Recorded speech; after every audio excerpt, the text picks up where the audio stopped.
And now for something completely different. It's 7 o'clock in the evening at Finsbury Park in North London, and as all the nearby pubs are emptied, the first of 3,000 spectators are making sure of their seats, while officials make sure of their tickets, for a new and controversial form of a very old sport indeed.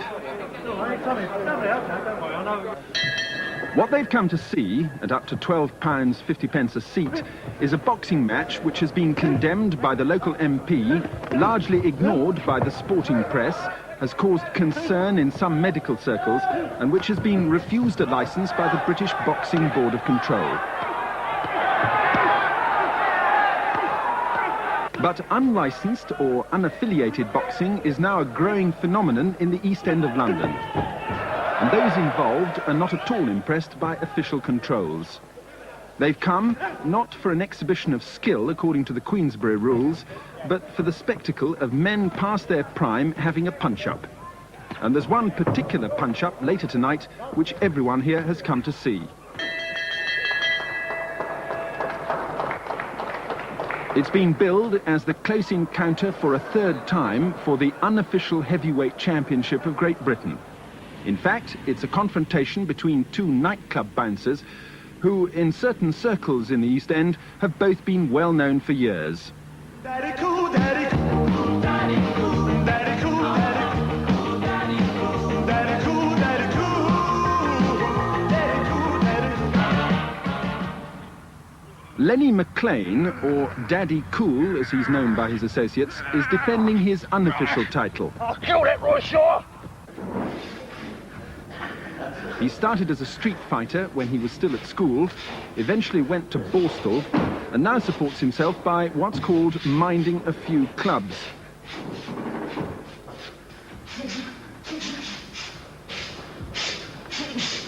His proudest achievement recently, he says, was taking on 2 gangs or firms of 15 troublemakers single-handed.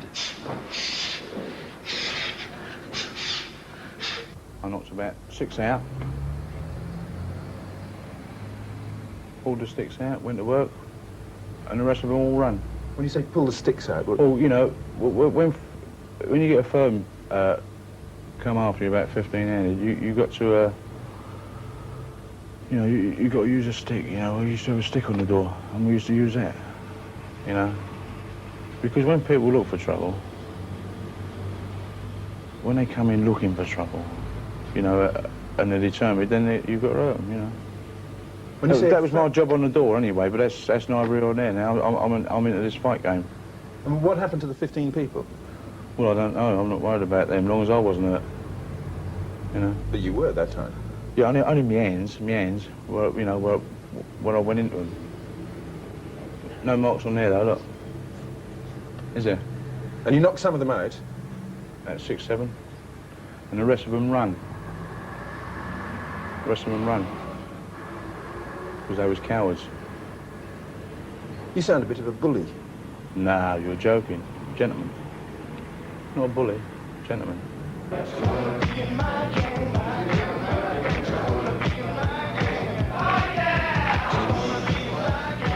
Roy Pretty Boy Shaw is Mclean's opponent.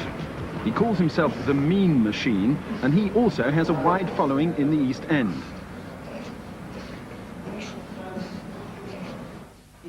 I have never yet seen a man relax his ears in a gym. You know, If either can't be found at certain pubs patronised by their supporters, they're usually visiting other well-known premises in their territory. In this case, second-hand car salesman near Ilford. Roy Shaw also started fighting at school. He escaped from Borstal and was in continual trouble with the police, which culminated in a 15-year prison sentence for the main part he played in a £90,000 armed robbery. For the weight of him. He was so violent in prison that the authorities transferred him to 21 different institutions. They included Dartmoor, Broadmoor, and Maidstone, where the most serious incident of all took place. No, I was irresponsible and a psychopath. I just couldn't help it in them days. I had so much energy in me that I just couldn't take anything from him. I couldn't take anybody telling me what to do or telling me off. I just used to flare up. And what happened to the cell door?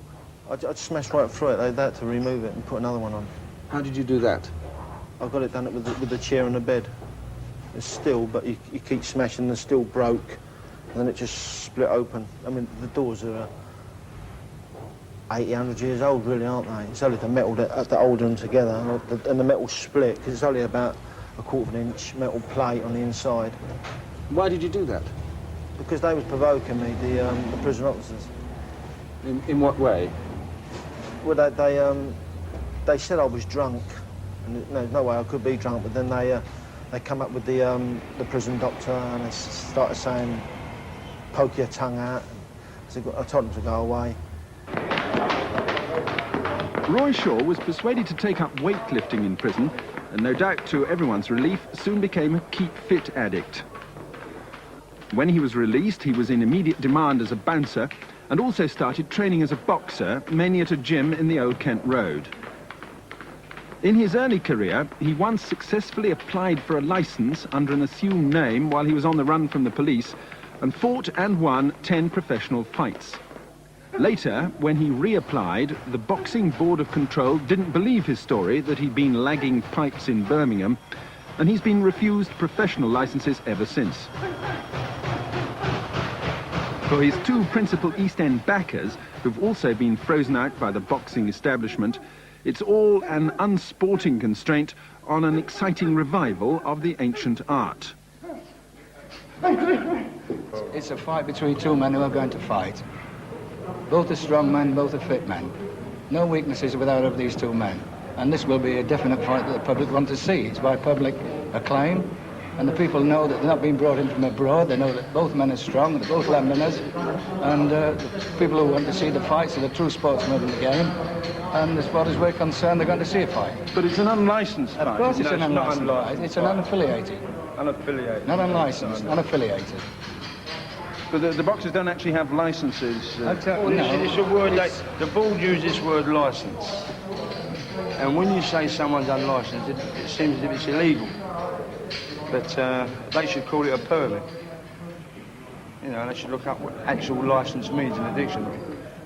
Roy Shaw's first big unlicensed fight was with Donny the Bull Adams, whom he'd known in Dartmoor. They sold tickets for a bare-knuckle contest in a field, but were stopped by the police and each bound over for a year. Later, they met again in some circus quarters near Windsor, but to the fury of their supporting East End factions, the whole affair was over in seconds. We know the rules, OK? Best of luck to the terrier. Off you go. Right, come on, let's go. The only fight that was a bit dirty was when I fought Donny Adams. I hit him when he was on the floor. Knocked him to the floor and he was on one knee and I hit him again. Several times. But that was in the agreement between me and him beforehand. We said, anything goes as long as we don't bite or kick.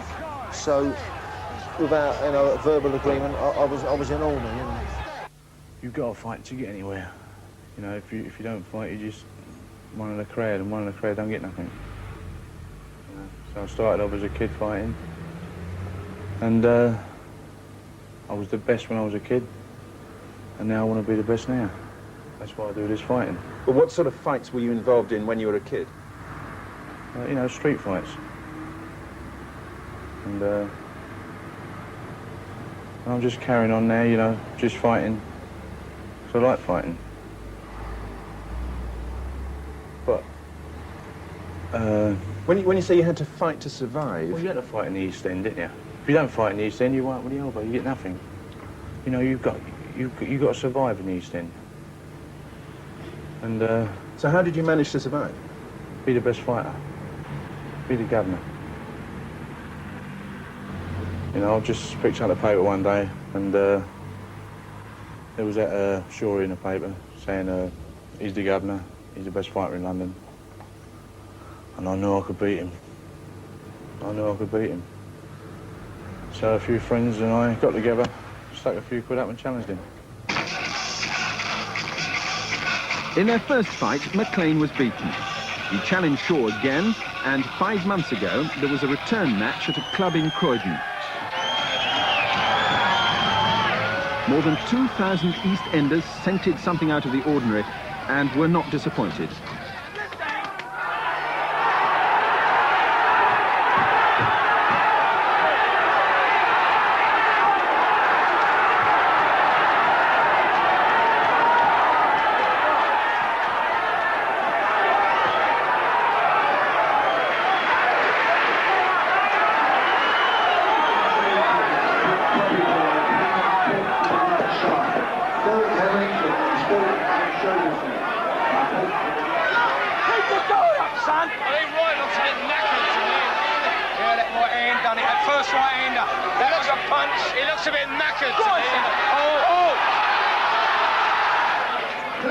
Roy Shaw now blames his rather spectacular defeat on the fact that before the fight he was foolishly advised, he says, to take a particular form of herbal tea. So I thought, well, on the night, what I'll do, I'll take more, so it'll make me feel stronger for the night. So on the night of the fight, about 3 hours before, I took 4 times the amount. But I didn't just take the capsules, I took the liquid stuff, which is the stronger. But what happens when you take over the amount, it sedates you. So really, I was sedated, and my wife could have knocked me over. That's how, the start I was. So when I got into the ring, I don't know if you saw the, on the telly, the video of it, I stumbled up the ring. I didn't really know where I was, and when I got in there, I mean, I'm generally an aggressive fighter. I was standing there trying to box him. You can't. Now, I've heard it said that you actually had stimulants, you had injections, you took special pills, and that was why you were slow. No, I didn't have any injections, all I took was the stuff called ginseng. That's all I took, and that doped me up, it sedated me. All I needed was a jar on the head, and I was gone. And I got in there nice and strong and fit, and knocked him out in 50 seconds. I hit him so hard he went up in the second row. He said he'd taken some, he was... Yeah, what he'd take, all he took was a right-hander, and one up in the second row. And he's racking about, he took this and he took that. I don't care what he took. Monday night, I'll do the same again. Why is it so important to beat him in this particular fight? Well, I've got a bee in me bonnet about him. He's just a tougher, you know, but as a fighter, I book him as nothing. I'll beat him easy this time. You'll see. It'll be a different fight inside. It's a bit of a grudge fight. You know, he reckons he can beat me, and there's no way he can beat me. There's no way. You know, he's not strong enough. You know, I'll knock him out. But why is it so important for you to beat him in this particular match? It's just principle and pride. I'm a very proud man. I've never been beat in my life, and I don't aim to be beat by a mug like him. Come on, knock it back up to me. Come on. Both nightclub bouncers have trained hard for this coming fight, and there's no questioning their determination, if nothing else. Come on. Both men are somewhat reticent about the attitudes of their wives and families, and we've been discouraged from filming them, apparently for tax and security reasons. You got more tickets for the fight? 2 tenors, wasn't it? Yeah, please. Interest has been generated in almost every East End pub. Yeah, lovely. All right, terrific. I'll have half a lager as well, please. I think Mclean's got 2 chances. Dog's chance and no chance at all. I reckon Roy would do him 2 rounds. 2 rounds top weight. Yeah, how much money have you got on? I've got £300, even money, but there it is. Someone was offering 2 to 1, I was told, for, you know, you can get 2 to 1 for Roy, but I've been around, I can't find it, you know. You've got £300 on the match? 3, I lost 5 last time, that was it. But I've got some friends of mine that are putting a lot of money on, but apparently Mclean's the favourite, you know. It's, then every man who's own, what's it called, but, you know, Roy will do him. The fight is said to be in aid of charity, and it's being promoted by 2 relatives of Lenny Mclean's who run a vending machine business in Islington. The average ticket price has brought them a gate of about £20,000, and money's also being raised by selling programmes at 40p each. They contain no text or photographs and are almost exclusively lists of adverts for local pubs. Hiring the hall tonight has cost £1,500, and there'll be another £2,000 to pay in fees for the other boxers.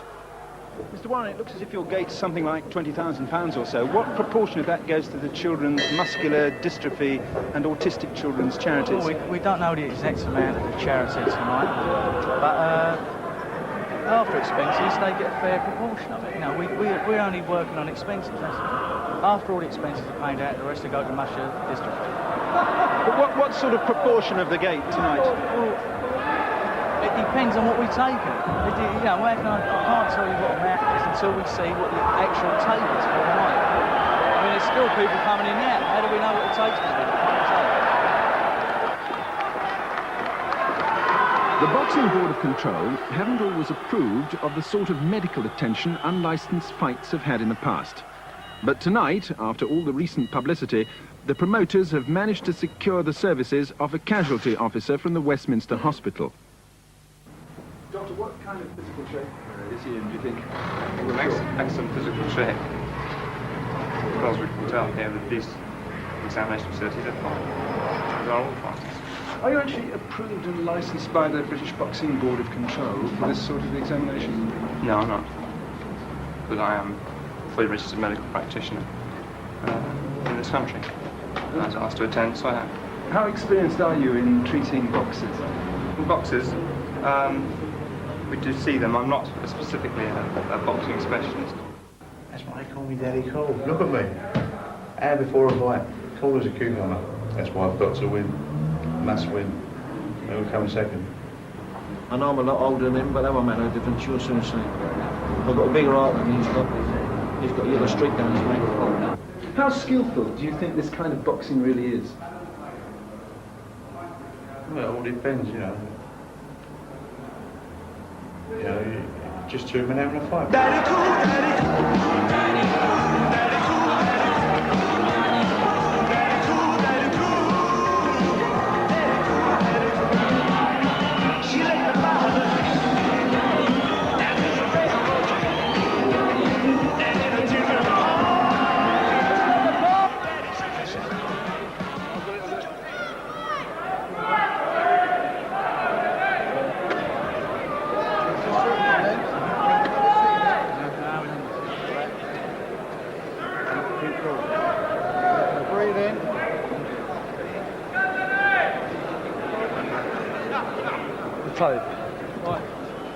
Ladies and gentlemen, the main contest of the evening, the mean machine himself, boy, pretty boy, Shaw.